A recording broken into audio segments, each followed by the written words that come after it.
Ya Allah, jadikan aku orang miskin, hidup berkumpul dengan orang miskin, dan mati dalam keadaan miskin.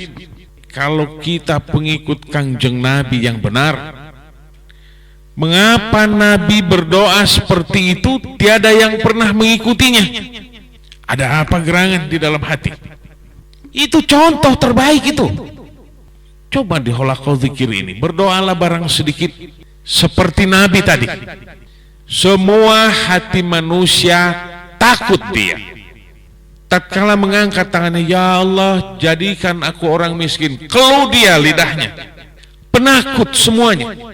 Mengapa begitu? Karena isi hati manusia seluruhnya mengikuti gerakan-gerakan syaitan berupa nafsu kita, keinginan, kesenangan yang dirasakan oleh badannya. Segalanya sesuatunya berdasarkan syahwat yang ada di dalam jiwa. Saya katakan syahwat itu sesuatu yang ingin segera kita laksanakan. Syahwat namanya. Makan yang enak, bersuami istri. Apa itu? Itu syahwat. Karena manusia hidup di atas bumi ini, maka seisi dunia ini dicondongi oleh hati kita. Semuanya condong ke arah sana. Semuanya condong ke arah kesenangan badania. Sama sekali kefakiran seperti doa Nabi tadi tiada. Maka kita apabila berdoa, dan kalau kita mengaku pengikut Kangjeng Nabi yang setia, manusia akan berdoa seperti itu. Itulah dia batas dan jarak kita dengan Kangjeng Nabi.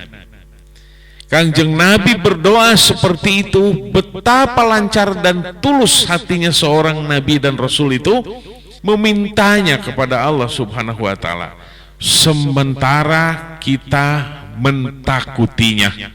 Kalau ada orang berdoa, Rabbana atina fid dunya hasanah, kita dengar doa gitu, teriakannya keras, amin, amin.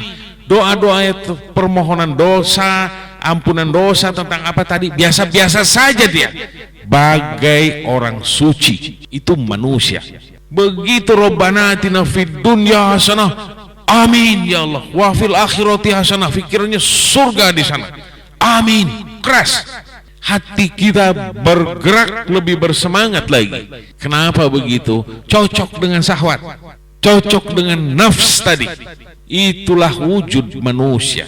Tetapi sesungguhnya Allah bersifat baqa, kekal, hidup yang terus menerus dan tidak memerlukan apapun. Berbeda dengan manusia yang kita bawa-bawa di dalam hati kita dan gairah kita adalah isi dunia saja, isi kesenangan badaniah saja. Maka apabila manusia mendekat kepada Allah Ta'ala yang suci daripada segalanya, lalu manusia mendekat dengan membawa embel-embel di dalam hatinya berupa berkarung-karung beban keinginan-keinginan, manusia itu akan tetap jauh dari Allah Subhanahu wa Ta'ala. Itulah salah satu disebabkannya rukun di dalam kehidupan berislam kita. Yang keempat adalah berpuasa, menolak berbagai macam keinginan-keinginan, baru bisa bertemu dengan Allah Ta'ala. Paling tidak mendekat kalau puasanya benar. Begitu jam 5 hati kita sudah bercakap-cakap, atau jam 4, oh masih lama, masih lama untuk menggarong makanan.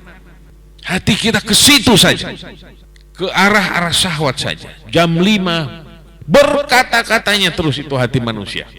Begitu sampai azan, hawa nafsu dilepaskan lagi.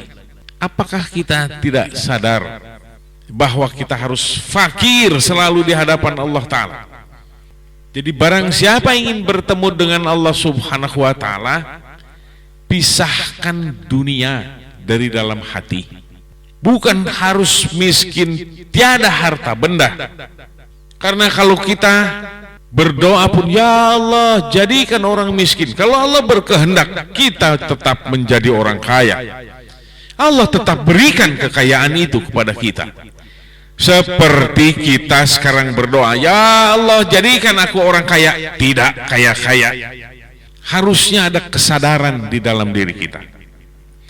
Mengapa kita tidak habiskan hidup ini untuk beribadat kepada Allah Ta'ala saja, dan jangan berikan singgah di dalam hati berbagai keranjang sampah keinginan-keinginan terhadap isi dunia. Oh, tetap ada yang seperti itu. Kau berzikir yang banyak. Dawamul zikri, dawamul ubudiyah. Terus menerus gantungkan hidup kita kepada Allah Ta'ala. Nanti pandangan kita menjadi rendah kepada dunia. Itu fakir. Jerit kita bertambah jelas kepada Allah Subhanahu wa Ta'ala, karena kita merasa tidak berdaya, merasa tidak punya apa-apa, segala milik Allah. Kalau ada pun sesuatu Allah berikan kepada kita, di dalam makom kefakiran itu kita melirik orang-orang lain yang kira-kira lebih berhak di dalamnya. Dan begitulah orang-orang yang dalam keadaan fakir di hadapan Allah Subhanahu wa Ta'ala, tingkat peribadatannya lebih tinggi. Maka perbanyaklah zikir itu, maka perbanyaklah mujahadah itu di dalam merasa fakir kepada Allah Subhanahu wa Ta'ala dan berserah total kepada Allah Subhanahu wa Ta'ala, menyisihkan keangkuhan dari dalam hati kita, jangan sampai singgah. Itulah dia fakir di hadapan Allah Ta'ala. Lalu hati menjadi senang, pikiran kita sedikit saja ke arah sesuatu, dan kalaupun itu berupa kebutuhan, Allah akan menyediakannya. Catat itu yang baik. Jadi mengapa kita meronta-ronta terus atas dunia ini? Mengapa kita takut lagi berdoa yang seperti Kangjeng Nabi tadi? Karena bilang kau berdoa pula sebaliknya minta kaya, tidak kaya-kaya, tidak. Segitu ya segitu takarannya. Ikuti saja hidup ini, beribadat, patuhi Allah Subhanahu wa Ta'ala. Manakala ada rasa fakir di hadapan Allah Subhanahu wa Ta'ala, itulah salah satu kekayaan yang kita miliki. Itulah dia sebuah kegembiraan. Itulah dia jalan menuju Allah Subhanahu wa Ta'ala. Karena kita semua akan mati. Jangan habiskan pikiran kita kepada harta benda terus. Karena urusan harta benda difikirkan, tidak difikirkan, dicari dan tidak dicari, seperti itu. Tetapi kita diwajibkan bersyariat, carilah sambil tidak memasang angan-angan. Hasilnya yang dicari dengan itulah dia yang didapat. Karena Allah akan mempahalai daya gerak kita. Allah sangat mengetahui kebutuhan-kebutuhan kita. Mengapa kita tidak tujukan kalau begitu hati kita ke arah peribadatan saja? Karena Allah Ta'ala akan menjamin segalanya.